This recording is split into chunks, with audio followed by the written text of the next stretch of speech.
You would dare defy me? Clean that up. That's what I pay you for, isn't it? I was hired to drive you, Miss Ashford, not to clean up things you break on purpose to watch someone else pick them up.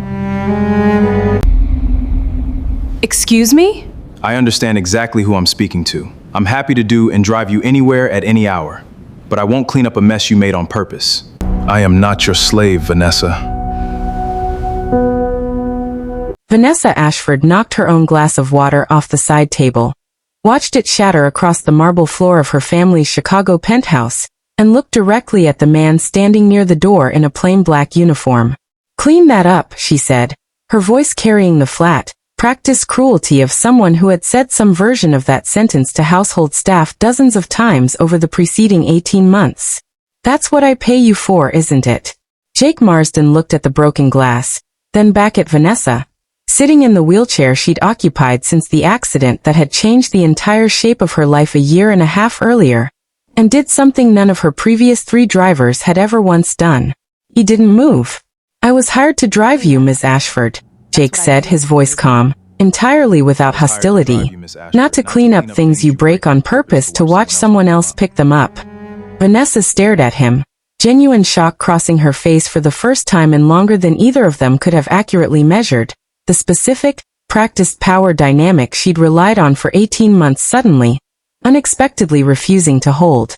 Neither of them had any idea, in that tense, silent moment in her family's penthouse, that this single small refusal was about to become the first crack in a wall Vanessa had spent a year and a half building around herself, brick by bitter brick, ever since the accident that took her ability to walk and, for a long time afterward, very nearly took her ability to feel anything at all beyond rage.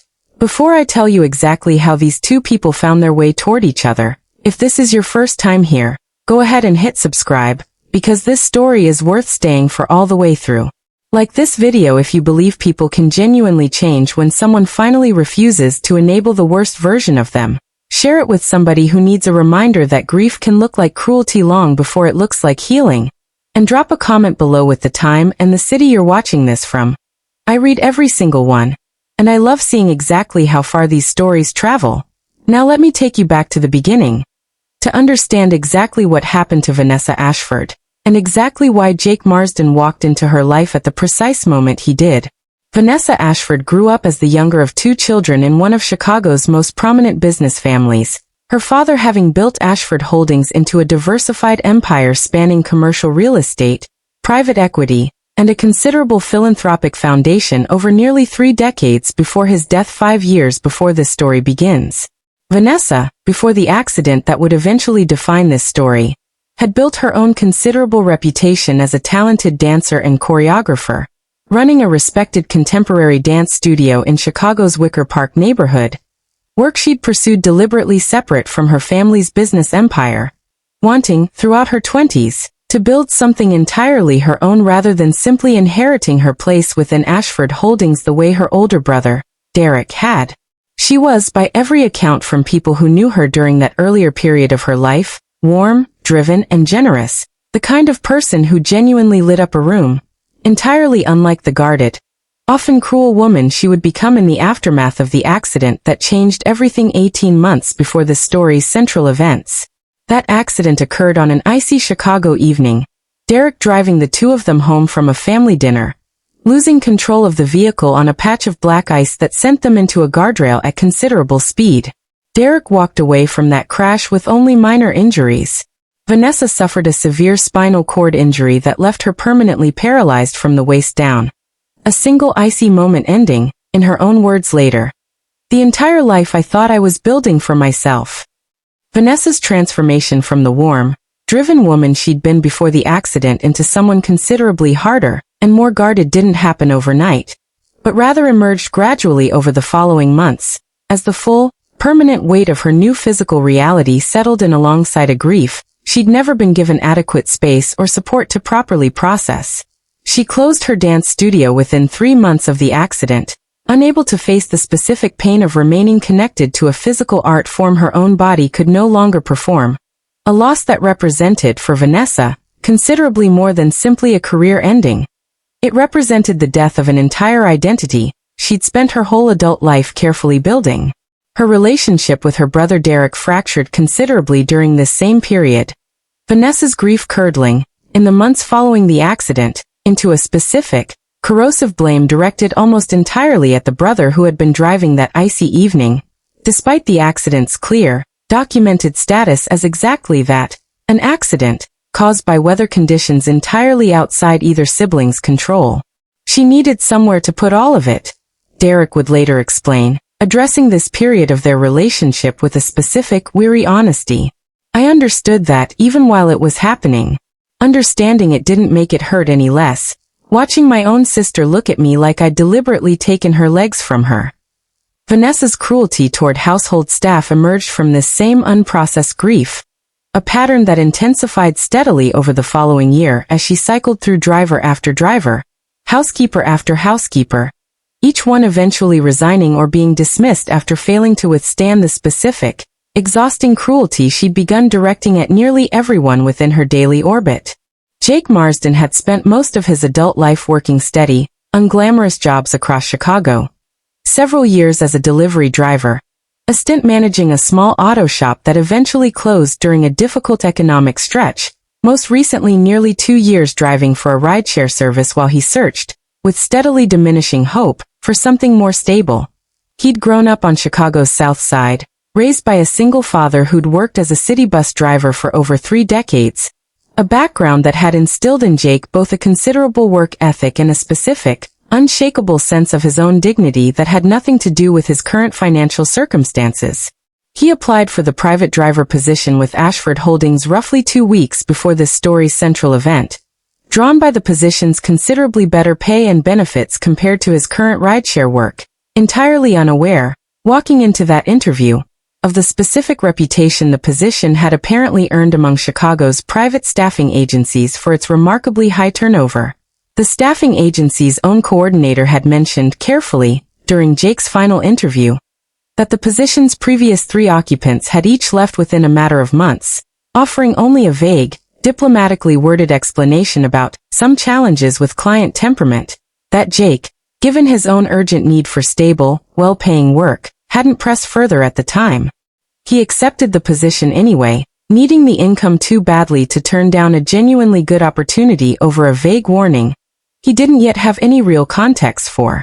Jake's first 2 weeks working for Vanessa unfolded with a specific, escalating pattern of small cruelties that he absorbed, initially, with the same practiced professional patience he'd learned to bring to years of difficult customer interactions across his various previous jobs.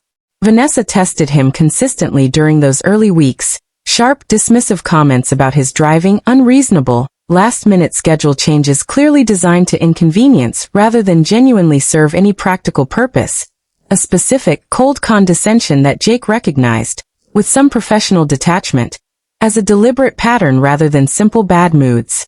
He maintained his composure throughout those first 2 weeks, understanding, from his own father's decades of steady, dignified work driving Chicago's public buses, the specific value of professional restraint even in the face of difficult, demanding clients. But Jake had also learned from that same father, exactly where his own personal line sat regarding basic dignity, a line Vanessa would eventually, deliberately, cross in a way that finally, fully tested his professional patience.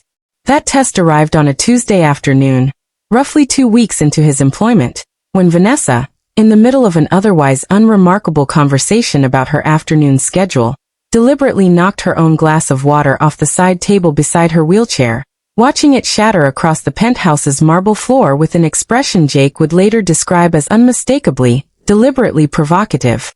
"Clean that up," she said. "That's what I pay you for, isn't it?" Jake looked at the broken glass scattered across the marble floor, then back at Vanessa, understanding, with immediate clarity, exactly what she'd just done and exactly why she'd done it. Not an accident requiring ordinary assistance, but a deliberate provocation designed specifically to test, and likely break, his own sense of professional dignity, the same test he suspected, that had likely driven away each of his 3 predecessors before him. "I was hired to drive you, Ms. Ashford," Jake said, his voice carrying a calm, measured steadiness that gave no outward indication of his own internal deliberation about the very real risk of losing a job he genuinely needed. Not to clean up things you break on purpose to watch someone else pick them up. Vanessa stared at him, genuine shock crossing her face, the specific, practiced power dynamic she'd relied on for 18 months suddenly, unexpectedly failing to produce its usual result. Clean that up. That's what I pay you for, isn't it? I was hired to drive you, Miss Ashford, not to clean up things you break on purpose to watch someone else pick them up. Excuse me, she said, her voice carrying a sharp, dangerous edge. Do you understand who you're speaking to right now? I understand exactly who I'm speaking to, Jake said, still calm, still measured. I also understand that I'm a person too, Ms. Ashford, one who's happy to do genuinely difficult work, drive you anywhere you need at any hour, handle anything reasonably connected to my actual job. But I won't clean up a mess you made on purpose just to prove you can make me do it. If that means you need to find a different driver, I understand. But I won't be the fourth person who lets you treat them like they don't matter. Excuse me? I understand exactly who I'm speaking to. I'm happy to do and drive you anywhere at any hour. But I won't clean up a mess you made on purpose. He crossed the room himself, retrieved a small hand vacuum from a nearby utility closet he'd noticed during his first week, and cleaned the broken glass himself. Not because she'd ordered him to, he made clear, but because leaving broken glass on the floor posed a genuine, practical safety risk to anyone moving through that room, including Vanessa herself. Vanessa spent the remainder of that particular day in a controlled, simmering fury, informing her household manager, a longtime family employee named Rosalind, that she intended to have Jake dismissed immediately for what she characterized as blatant insubordination. Rosalind, who had worked for the Ashford family for over 15 years and had watched, with growing concern, Vanessa's steady transformation over the preceding 18 months, offered a response considerably more direct than her usual careful professional deference. Ms. Ashford, with respect, I've watched 3 drivers leave this position in the past year, each of them good, competent people who simply couldn't continue enduring how you've been treating them, Rosalind said. Mr. Marsden didn't do anything wrong today. He simply refused to let you treat him the way you've been treating everyone else. I'd encourage you to sit with that difference before you make a decision you might come to regret. Vanessa, unaccustomed to this level of direct pushback even from her own longtime staff, didn't immediately dismiss Jake, though she maintained, throughout the following several days, a cold, deliberately distant silence during their required drives together. A silence Jake matched with his own calm, professional composure, never pushing for reconciliation, never apologizing for a boundary he genuinely believed had been entirely reasonable to set. That silence, uncomfortable as it initially was for both of them, would eventually become the unexpected foundation for something considerably different than either of them anticipated in the immediate aftermath of that broken glass. The silence between Vanessa and Jake persisted for nearly 2 weeks, both of them maintaining a strictly professional, minimally necessary interaction during their daily drives, until an unexpected mechanical failure on a rainy Thursday evening forced a longer, more genuine interaction than either of them had anticipated. Vanessa's usual wheelchair-accessible vehicle experienced an electrical malfunction with the specialized ramp system, while they were parked outside a medical appointment, leaving Vanessa stranded, unable to independently board the vehicle, entirely dependent on Jake's direct physical assistance in a way she'd spent considerable effort avoiding with every previous driver, precisely because that specific vulnerability felt, to her, like one indignity too many layered onto everything else the accident had already taken from her. Jake handled the situation with a specific, practiced gentleness that caught Vanessa entirely off guard, working calmly through several backup options before ultimately, carefully, offering to physically assist her into the vehicle himself, a suggestion he made without any trace of pity or discomfort, simply presenting it as the most practical solution to an frustrating mechanical problem. I promise you this isn't going to be the most dignified moment of either of our days, Jake said, with a slight, careful humor that somehow, unexpectedly, put Vanessa considerably more at ease than the careful, overly solemn treatment she usually received from people forced to navigate her physical limitations. But we'll get you home dry and on schedule. That's really all that matters here. Vanessa allowed his assistance, an unusual concession for her, and found herself, during the drive home that followed, engaging in a genuine, unguarded conversation with Jake for the first time since their earlier confrontation, discussing unexpectedly his own father's decades driving Chicago's public buses, a conversation that revealed gradually considerably more warmth and genuine curiosity in Vanessa than she'd shown any member of her household staff in well over a year. The weeks following that rainy Thursday evening brought a gradual, cautious thaw in the relationship between Vanessa and Jake, neither of them rushing the shift, both of them navigating it with a specific, careful awareness of exactly how significant a genuine crack in Vanessa's carefully maintained defensiveness actually represented. Jake began sharing more of his own life during their daily drives, describing his father's steady, dignified decades behind the wheel of Chicago's public buses, his own difficult stretch of unstable work following his previous auto shop's closure, the specific pride he took in doing whatever work was available to him with genuine care and professionalism regardless of how modest that work might appear to others. Vanessa, gradually, began reciprocating that openness, describing, in fragments at first and eventually with considerably more depth, the dance studio she'd closed, the specific grief of losing not just her physical mobility, but an entire identity she'd spent her adult life carefully building around movement and artistic expression. I used to think about choreography constantly, Vanessa admitted, during one particularly honest drive roughly a month into their gradually developing relationship. Even simple things, walking down a street, watching how people moved. I haven't let myself think that way in 18 months. It hurts too much to imagine movement I can't actually perform anymore. Jake listened to that admission with a careful, genuine attention that Vanessa realized, with some surprise, she hadn't received from nearly anyone in her life since the accident, most people around her having settled either into overly careful, walking on eggshells sympathy, or in the case of her previous drivers, simple professional distance designed to avoid her volatility entirely. Derek Ashford noticed the shift in his sister's demeanor gradually over the following 2 months, a change substantial enough that he eventually raised it directly with Rosalind, curious about what specifically had prompted Vanessa's first genuine improvement in mood since the accident 18 months earlier. "It's her driver," Rosalind told him, with the careful, measured honesty of someone who had watched this particular household's dynamics closely for over 15 years. "Mr. Marsden. He didn't let her push him away the way the others did. I think in a strange way, that's exactly what she needed. Someone who wouldn't simply absorb her cruelty and disappear." Derek, still carrying his own considerable guilt about the accident itself, despite years of therapy and his sister's own gradual acknowledgement that the crash had never actually been his fault, found himself both relieved and cautiously protective, requesting, eventually, a direct conversation with Jake himself to better understand exactly what was unfolding between his sister and her driver. "I need you to understand something about my sister," Derek told Jake, during a private conversation arranged specifically for this purpose. "She's been through more than most people could handle, and she hasn't always handled it well, myself included.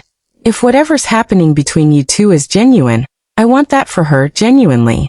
But I need to know your intentions are honest, not connected in any way to her family's resources or her position." Jake's response, delivered with the same calm, unguarded honesty that had first caught Vanessa's attention months earlier, satisfied Derek considerably. "Mr. Ashford, I took this job because I needed steady work, plain and simple. Whatever's developing between your sister and me happened entirely separate from any of that. If it hadn't, I think I would have simply cleaned up that broken glass the first time she tested me, the same way her previous 3 drivers apparently did."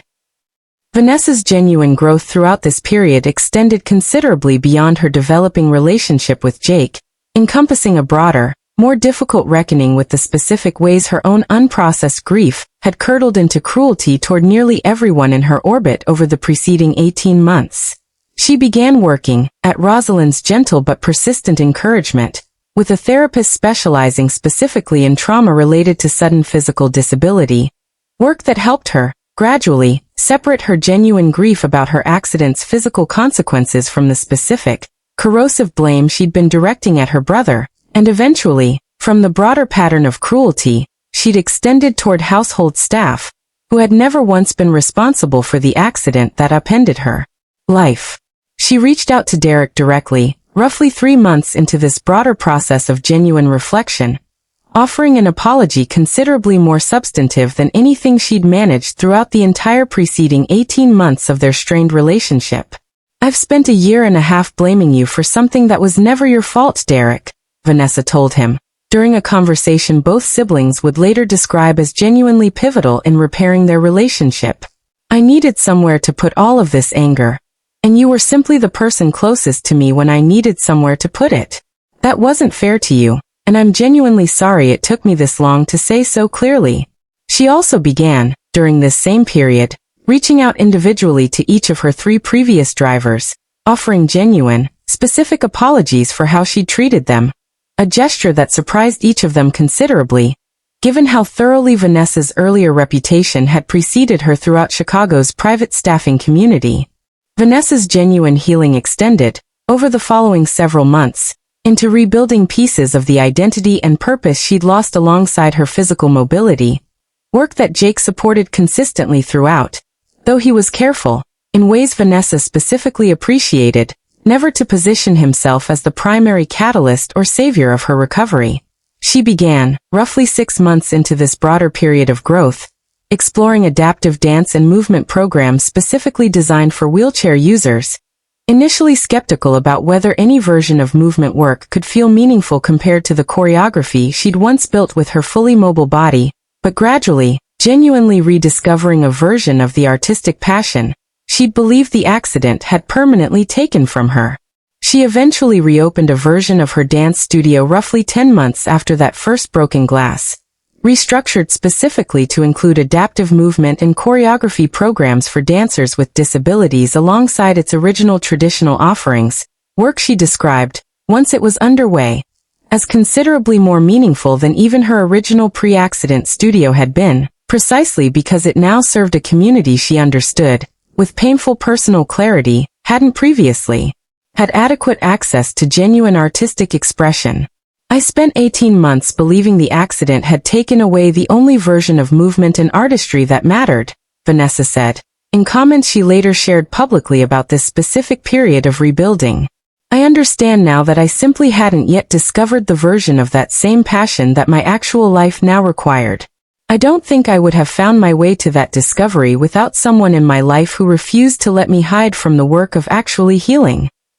2 years removed from that first shattered glass on her penthouse's marble floor, Vanessa Ashford runs her reopened, expanded dance studio with a genuine passion and purpose that colleagues and family alike describe as considerably closer to the person she'd been before her accident, though tempered now with a hard-won depth and empathy that hadn't been part of her earlier, pre-accident life. Her relationship with Derek has healed considerably, the 2 siblings having rebuilt a genuine closeness that both credit directly to Vanessa's willingness to finally do the difficult, necessary work of processing her grief honestly, rather than continuing to direct it outward at the people around her. Her relationship with Jake, which began in that tense, unlikely confrontation over a deliberately broken glass, evolved gradually into a genuine partnership neither of them anticipated when he first accepted a private driving position out of simple financial necessity. They married just over a year after that first conversation on the rainy Thursday evening that began genuinely opening the door between them. A wedding Rosalind, the household manager who had first defended Jake's difficult but necessary boundary, proudly attended as an honored guest. "He didn't fall in love with a broken woman he needed to fix," Vanessa said, in a rare public comment addressing their relationship's unusual beginning. "He simply refused to let me hide inside my own cruelty, and stayed steady and genuine long enough for me to find my own way back to the person I actually wanted to be.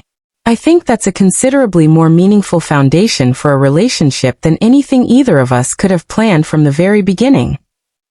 Thanks for tuning in and watching to the end. Drop your comments below.